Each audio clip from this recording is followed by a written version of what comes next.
Hi friends, today we are going to start our first read aloud, Horns and Wrinkles.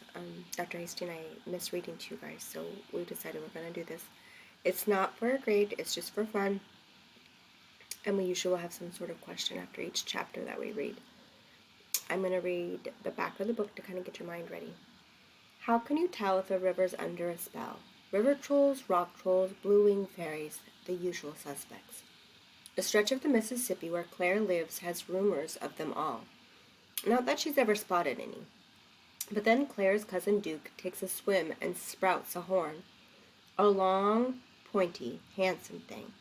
After that, Claire doesn't have much choice. As you can see them.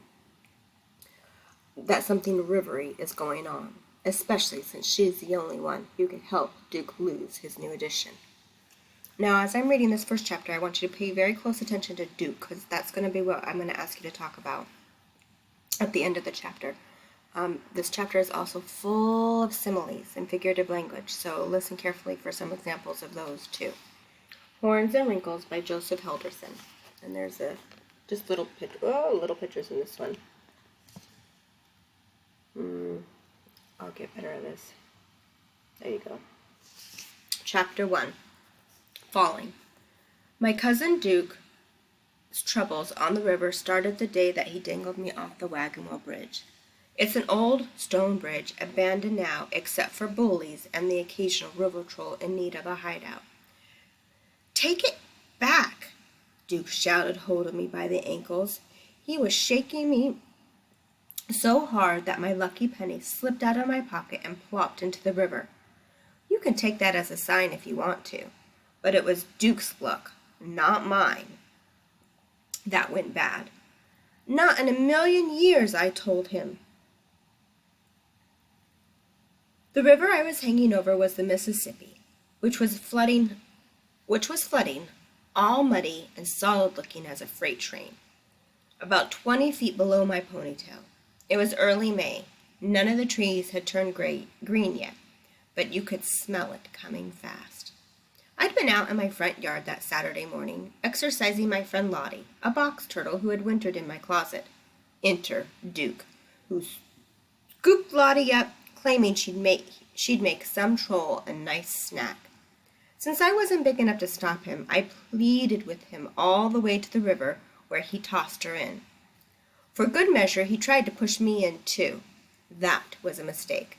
He forgot how hard I can hold on to things, like his wrists. We landed side by side, flat on our faces, in water that had been frozen ice but a short while back. Our yowls scared birds off trees. By the time I struggled back to shore, floodwaters had carried Lottie away. If I were braver, I'd have jumped in after her, but our stretch of river is a queer old chunk of water. Though nobody likes to talk about it much, the river around here is under a spell of some kind. Crippled people have been known to drive cross-country, plop down in it for a cure. And besides, I couldn't very well go after Lottie while Duke was dragging me up the bridge. As soon as he dangled me over the edge, I saw a crutch go bobbing by beneath me, headed for New Orleans, along with all sorts of other incredible fare. A crow perched atop a dollhouse, a muskrat holding on an orange tennis shoe in his mouth, a log with a dozen turtles along its spine. Maybe Lottie would hook up with them. I hope so. That with the river suffering spring fever, everything was on the move. You better know how to swim, Duke shouted. It was one of his shouting days. Most were. Looking skyward, I could see up his nostrils, which seemed huge and dark as caverns. You know I can't, I said. Time you learned. I'll be the judge of that, I informed him, knowing better than to sound the least bit fluttery, even though I was a goner if he let go. You don't want to sound afraid in front of a bully, especially if he's a relative. Duke was tall for an 11-year-old, at least a head taller than I was, even though I was a year older, and sort of pillowy soft. Don't ever mention the pillows to him, though. He was a fiery redhead and wore his hair short as fur, which is what it felt like if you sneaked a rub. Better not. Freckles? Lots. They were off limits, too. He was proud of his temper like peacocks are of their tails. His snub nose twitched every few seconds in case anything was cooking nearby, for if there was, he was planning on being there first. He wore a black jacket with lots of zipper pockets that were full of treats and stuff confiscated from Small Fry.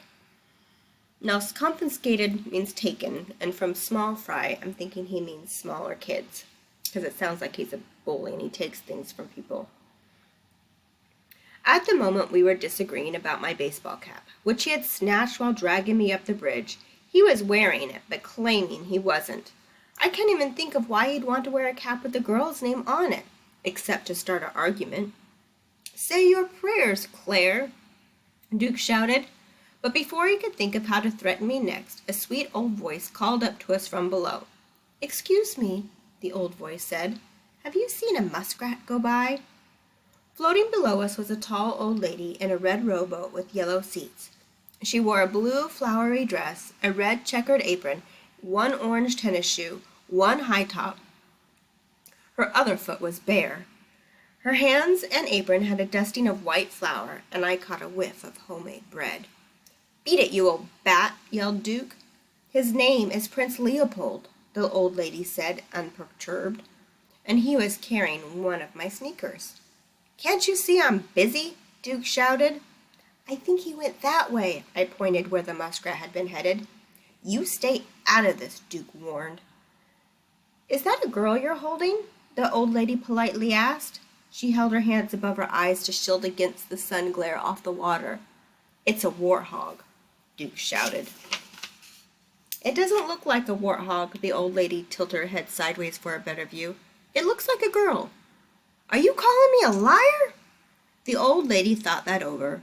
Reaching into an apron pocket, she pinched out what looked like flour and blew it towards us. The flour glittered in the sun and dusted my face. I'm afraid I giggled. "Sounds like a girl," the old lady judged. That scorched Duke's cheeks and started a rumble shimmering up his throat. Sounds like he's pretty angry.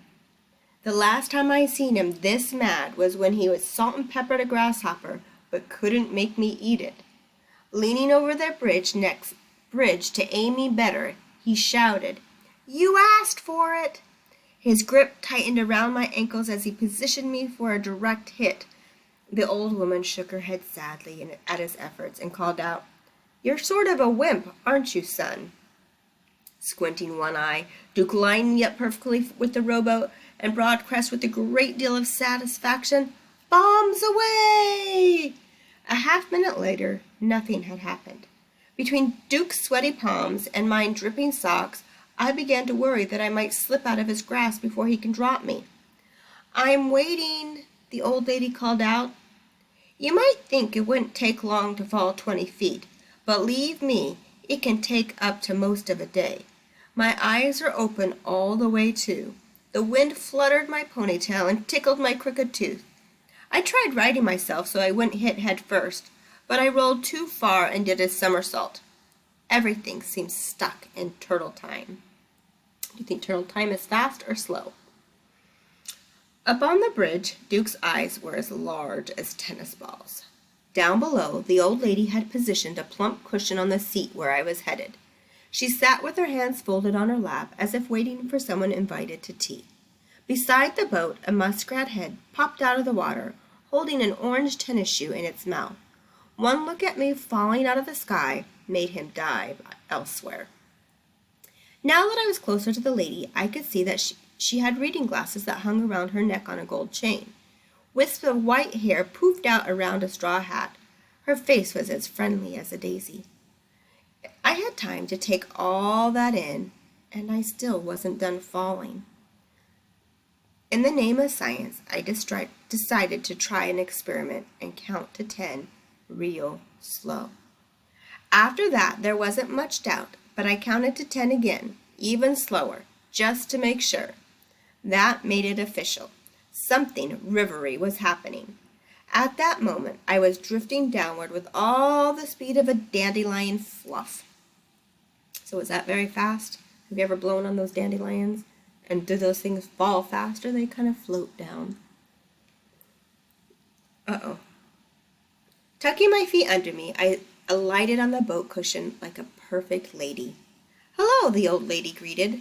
"I'm so glad you could join me." She smiled as though we were old friends. "Pleased to meet you," I said. "Did you do that?" I was gesturing toward the bridge above us, the one I'd just been dropped from. "Do what?" she asked. A commotion at the top of the bridge cut off my answer.